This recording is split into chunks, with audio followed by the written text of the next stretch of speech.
Sean Strickland has not only challenged Du Plessis to keep the fight on the feet this weekend at UFC 312, but has also brought light heavyweight champion Alex Pereira into his training camp to help him prepare for the biggest rematch of his career. Also, Strickland has just shit all over the MMA judging criteria, ranting about how meaningless achievements during the fight are rewarded by the judges. 4-ounce gloves with a cage, it is a little bit harder to see, but I mean, there's a reason why every time I've lost a decision, the guy's face looks like he's been hit by a truck and I might have a black eye or a scratch. It sucks because I can't go in there and be a technical martial artist or a technical boxer and jab. I got to go in there and be like, oh, fucker, there's the middle, hands up, let's throw fucking haymakers, because if I outstrike you, just because you're so awkward, I'm going to lose this decision. So the only change is, man, just, all right, well, I guess we just get in the middle and fight now. Yeah. This is what you want, judges. You guys work for the UFC apparently. But even wrestling, dude, it's like, it's such a stupid scoring criteria. Like, you could take someone down and keep them down for 5 seconds. How do you even score that? You did nothing. You took me down for 5 seconds, I get up, and now I'm outstriking you. The can score that? Like, as a whole grand scheme of a fight, what did that accomplish? Absolutely nothing. But to judges, oh, his back touched the ground. No. That's a point. Yeah. Like, this ain't collegiate wrestling fighting. Yeah. He wants it. I want it. I'm confident. He's confident. But I think that I'm going to piece him apart. Like, if it ended any other way, I'd be like, fuck it, dude. But how that fight ended, it needed a rematch. I want to fight Dricus because shit wasn't unsettled. I don't give a about the belt. Like, I don't care about that. I want to fight it because it needs to happen and we need to settle it once and for all. I've done everything in my power to win fight, and I believe I will. And as for keeping this fight on the feet, Du Plessis has responded to his challenge. You know, that was exactly what we did the last time. He said to death, let's go, let's fight to death. And the man threw a jab and a teep for 5 rounds. And this is stats, you can go check it. For 23 minutes, I went forward. He went forward for 2 minutes. That is a very clear indication of who's there to fight and who's there to defend. He's not banging, he's moving around. He's not banging, you know. And listen, very effective style. That's his style. Yeah, but let's not go and act as if Sean Strickland fights are entertaining. The man has 8 split decision victories. Well, 8 split decisions, 6 victories, 2 losses against me and Cormier. That is not somebody that's looking for an exciting fight. I have 2 decisions over my whole career. Split decisions is because he's not doing anything to prove that he's winning that fight, but he's not doing anything to make him lose the fight. Do you mean he's fighting not to lose? He's fighting not to lose. As opposed to fighting to win. He's good at frustrating people. He prioritizes defense over offense, and I prioritize offense because I'm there to give the people a show, a fight. And I think that's where the biggest difference between us comes. So while Strickland hopes for a kickboxing match and Du Plessis is focused on offense, Dana White doubts that Strickland will be able to figure out the style of Du Plessis in this rematch. I don't know if you figure him out. He's got a very awkward style. I don't know if you figure him out. We're going to find out next Saturday. But Sean Strickland's one of those guys, too. His style of fighting, the way that he sets his punches up, and unbelievable jab.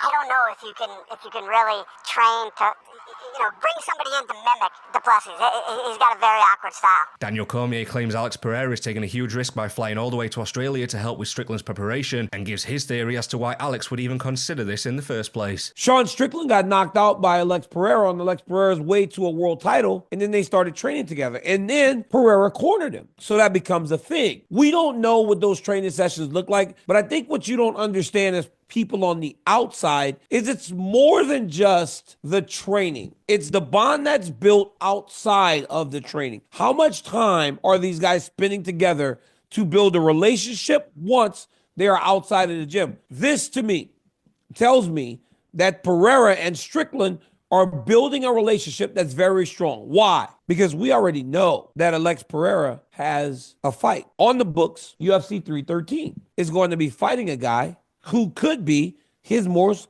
formidable opponent because of the style. Pereira feels that his relationship with Strickland is so strong that he's willing to travel across the world to corner him. To me, it seems dangerous for Alex to go all the way to Australia, knowing everything that goes into a training camp and how hard that travel can be on your body when you're preparing to be or continue to defend your world championship. How much does Sean Strickland now mean to Alex Pereira for him to take that risk? Because trust me, guys, it is a risk. When you look at Ankalaev and you look at the way those guys have been going back and forth, Alex Pereira could beat up Ankalaev's legs, as we saw Jan Blachowicz do. But Ankalaev has that ability to take him down and hold him down. But to add to that, the travel, different time zone, the sleep patterns and sleep schedule. It's difficult to add that. Sean Strickland must be one of Alex Pereira's best friends because you don't do that for just anything, anybody. Now, one thing I won't do is question Alex. I'm done because he has proven it time and time again that whatever he is doing is right. And it's allowed for him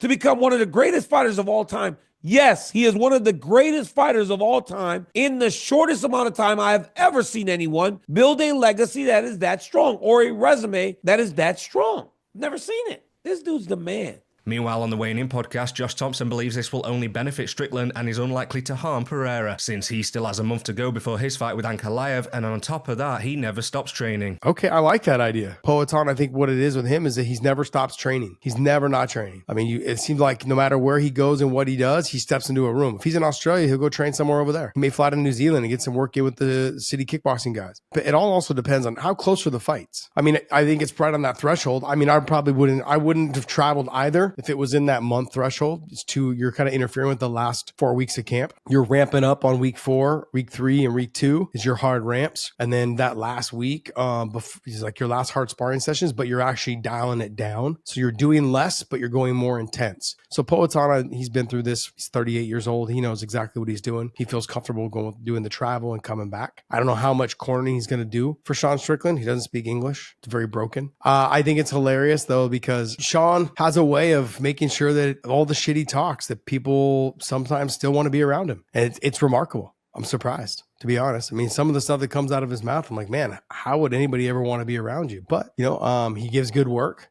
Johnny Eblen loves him, man. Johnny Eblen's like, man, he's a great training partner. He works hard. He's a bitch to deal with, take down, hold down, those kind of things. On the feet, he's just a fucking pain in the ass, like a little gnat. So it's good. If he's able to have somebody like that in his corner, someone there to help him work out during the week, touch, spar, touch, kickbox, whatever it is, good for him. So time will tell if this was a huge mistake for Pereira, and if Strickland can prove bossman Dana White wrong. Maybe he gets his wish after all, and this fight stays on the feet. Regardless of what happens in the following few weeks, Alex Pereira has already had a phenomenal few years in the UFC, and says he would be willing to share his 2024 Fighter of the Year award with fellow UFC champion Ilia Topuria.